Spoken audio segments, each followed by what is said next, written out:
All right. Hello, and thanks for coming today. I'm excited about this conversation. My name is Joan Plank. I'm chair of the Oregon State Capitol Foundation.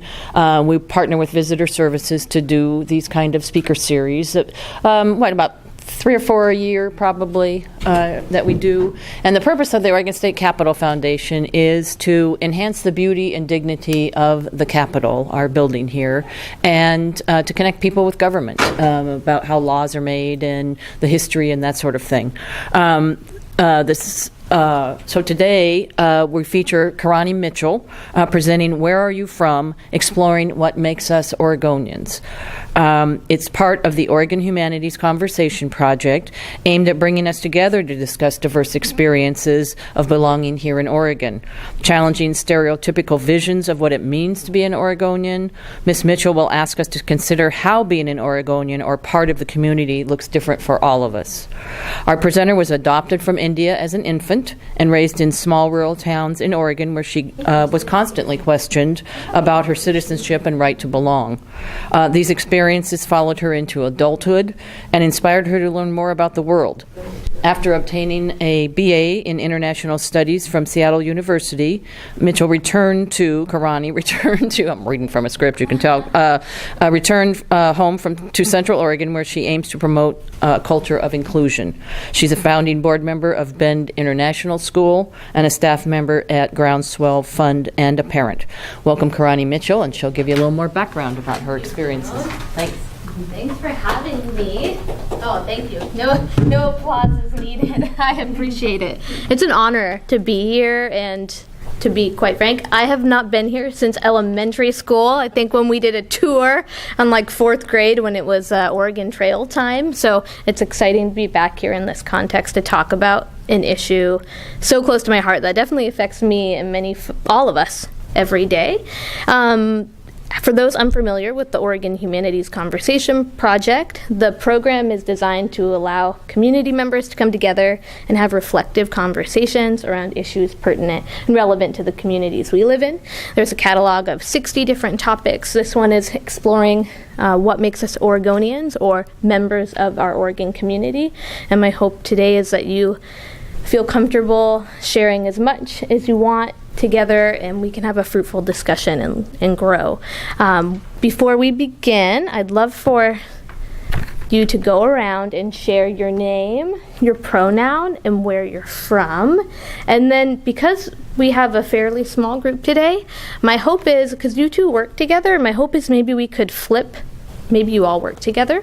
We could try and pair up next to folks we don't know very well so we can get to know others. And then when people come in, which they may or may not, here we go. Welcome. We'll have you join the conversation as it works. Does that sound good?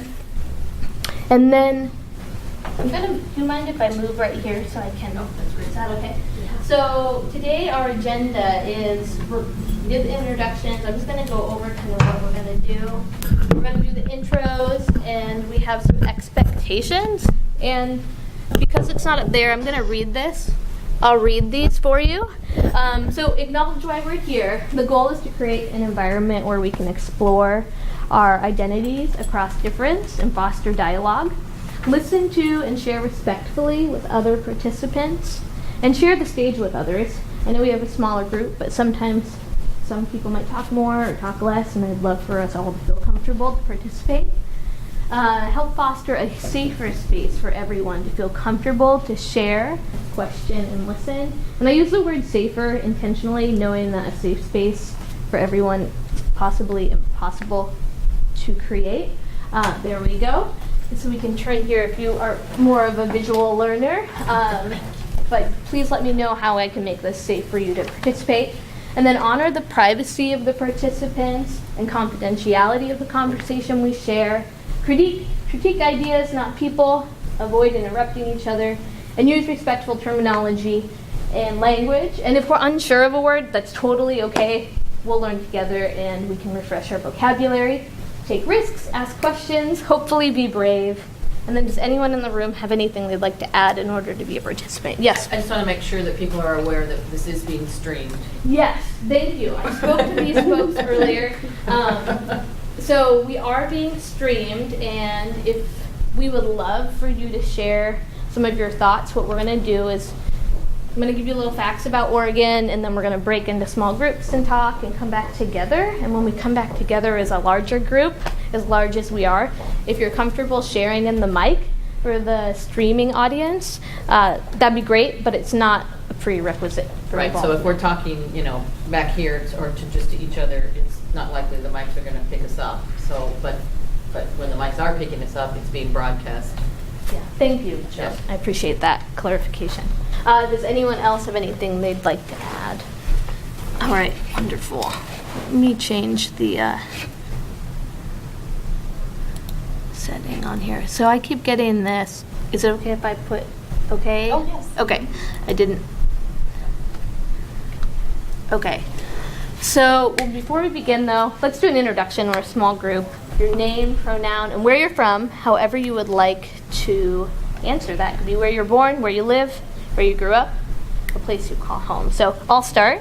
I'm Kerani, and I'm from Bend, Oregon. She, her, hers. Matt, do you want to go in next? Matt DeRosa, he, him, pronouns preferred. I grew up in El Dorado County, California, which is near Lake Tahoe. Thanks. My name is Stacy Nally, and she, her are my pronouns. I also refer to myself as Queen. I love that. Thank you. And I live in McMinnville, Oregon, but I'm a native Californian. Oh, thank you. And my name is Irma Dowd, and I grew up in California, but I'm from here, Salem. And she, her, hers. Great, thank you. Hi, I'm Shayna, and I grew up in Oregon, and I've lived here most of my life. True Oregonian, and I prefer the pronouns her and she. Great, thank you. I am Joan, grew up in Salem, live in Portland, and worked in Salem my entire career. She, her are my pronouns. Great, thank you. Thank you all for being here.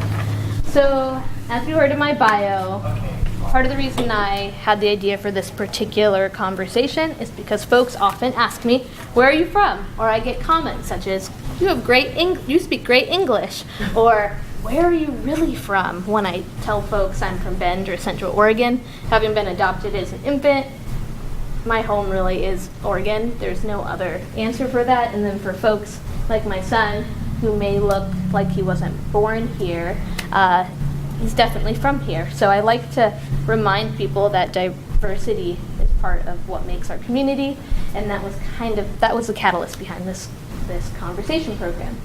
We're talking about this also because our demographic is changing, and according to the Pew Research Center today, 14% of Americans are foreign-born compared to 1965, which was a low point in our immigration, when only 5% of Americans were foreign-born. Where I live in Bend, our immigrant population, foreign-born population, is only 4.8.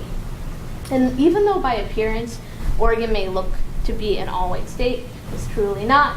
Looking around the room and looking around the community, even today when I went to go get coffee, it was really wonderful to go to a coffee shop and just see folks from different backgrounds speaking different languages. And hopefully by talking about this and expanding our vision of what it means to be part of an Oregon community or Oregonian, we can include more people in our lives. And I've tried to start reframing Oregonian to be part of the Oregon community, because some people don't identify as Oregonian for whatever reason, whether it's documentation or they're visitors. So that's a new adjustment I've been trying to make and acknowledge, as I realize not everyone on paper or in their heart is an Oregonian, but they're still part of our community. So some of the foundations for today's current racial demographics is the fact that Oregon was the only state admitted to the Union with a racial exclusion law. And that racial exclusionary language was in our Constitution in 2000, one which prohibited and limited the right of black people to reside in the state and hold land. And even though that seems like a long time ago, the fact that it was only in 2000 that the language was removed it's had long-lasting consequences in how our community has evolved racially. when we look at the current news about African American folks or brown people having the cops called on them for barbecues or studying in a dorm, we can see how the consequences of how race and our founding laws affect how people of color are affected.